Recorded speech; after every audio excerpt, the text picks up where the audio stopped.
હવે શિયાળાની ઋતુ શરૂ થઈ ગઈ છે એટલે બજારમાં તમને આમળાનું તો દેખાવાનું શરૂ થઈ ગયું હશે। જો તમે પણ આમળાનું સેવન કરવા ઈચ્છી રહ્યા છો તો આ વિડીયો આપના માટે છે। નમસ્કાર દર્શક મિત્રો, ખબર છે.com પરથી હું દ્રષ્ટિ આપ સૌનું સ્વાગત કરું છું। મિત્રો, શરીરને સ્વસ્થ રાખવા માટે આપણે ઘણા બધા એવા પદાર્થોનું સેવન કરવું પડશે જે શરીરને લાભ આપે એમ છે। હવે શરીર માટે સુપરફૂડ એટલે કે આમળાનું સેવન શરીર માટે ખૂબ ઉપયોગી છે, કારણ કે આમળાની અંદર ઘણા બધા એવા તત્વો રહેલા છે જે શરીર માટે ઉપયોગી છે। હવે આમળા એમ જ એક સરખા ખાવામાં આવે તો નહીં મજા આવે।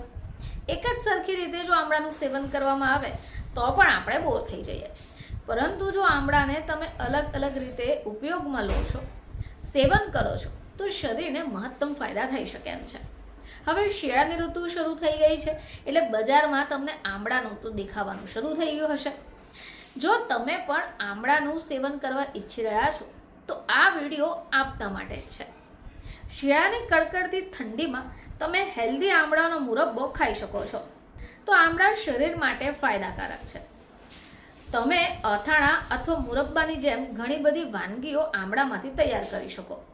હવે આનાથી શું થશે કે લાંબા સમય માટે તમે એનું સેવન કરી શકશો। આમળામાં ગોળ, ખાંડ, મધ ઉમેરીને મુરબ્બો પણ બનાવી શકાય છે। ચાલો એ પણ જાણીએ કે આમળામાંથી મુરબ્બો કઈ રીતે બનાવી શકાશે।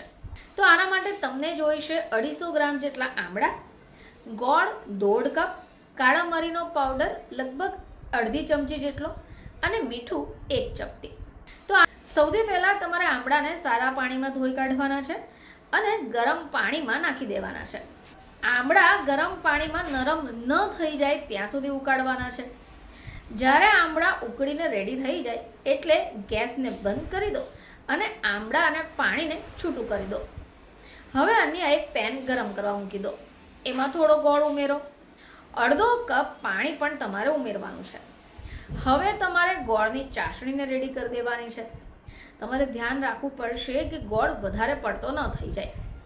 સામાન્ય ચાસણીની જેમ જ તમારે ચાસણીને રેડી કરવાની છે। લગભગ 2 તાર દેખાય એટલું તમારે રેડી રાખવાનું છે। હવે એક કાંટા ચમચી લઈ લો, એની મદદથી આપણે જે આમળા બાફીને રેડી કર્યા છે એમાં વિવિધ જગ્યા ઉપર છિદ્રો બનાવી દો। હવે આ એટલા માટે કરવાનું છે કે જ્યારે આપણે એને ગોળના પાણીમાં એડ કરીએ તો એ ગોળનું પાણી અંદર પ્રવેશી શકે। તમે જોશો તો ગોળની ચાસણી રેડી થઈ ગઈ હશે। હવે તમારે એની અંદર આ બાફેલા આમળાને ઉમેરી દેવાના છે અને સારી રીતે મિક્સ કરી દેવાના છે। હવે તમે આ આમળાને એકવાર એડ કરી દો એટલે ઉપરથી 1 ચપટી મીઠું પણ ભભરાવી દેવાનું છે અને કાળા મરીનો પાવડર પણ એડ કરી દેવાનો છે। હવે આ આમળા અને ગોળ સારી રીતે થવા દેવાના છે। જો તમે ઈચ્છો તો તમે ગોળ અને આમળાને તડકામાં રાખીને પણ મુરબ્બો તૈયાર કરી શકો છો। તમે જ્યારે આમળાને ગોળના પાણીમાં નાખી દો છો, ઉપરથી ચપટી મીઠું અને મરી એડ કરી દો, ત્યાર પછી પણ તમારે એને થોડી મિનિટો સુધી થવા દેવું પડશે।